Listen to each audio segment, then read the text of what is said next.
Okay, so let's make a beetroot salad in the Thermomix. So this is a Cookidoo recipe and it's super easy and super tasty. It's been around forever.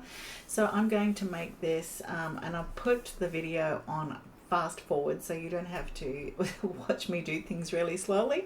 The first thing I'm going to do is I'm going to prepare the beetroot. So I'm cutting that into smaller cubes. This is a huge beetroot and it said to cut it into quarters, but because it's so big and it's roughly 400 grams, I'm going to use the whole lot, and I'm putting that in the Thermomix first, washing my board down and grabbing the carrot. So I peel all my veg. I'm a bit old school, so I'm just cutting that into cubes and popping that in, and grabbing the red onion.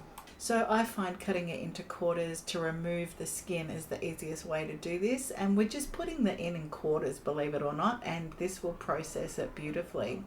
Same with the apple. I'm leaving the skin on the apple because I like it, and we've got some coriander. Now I know some people don't like coriander, so you could use parsley instead, or any other herb for that matter. I'm just popping that in with a little bit of oil. I think it's 20 grams of oil, and then we're going to put in some of the lemon. So what I do is I just put my strainer over the top and I squeeze the lemon juice in. So that's 20 grams of lemon juice and a big pinch of flaked salt. Now I'm popping the lid on and it's telling me to chop.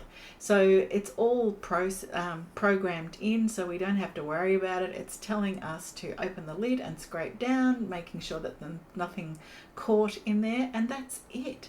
So super simple. Don't need to have a cutter for this one or a cutter plus, and I'm going to show you what I do to dress this up now.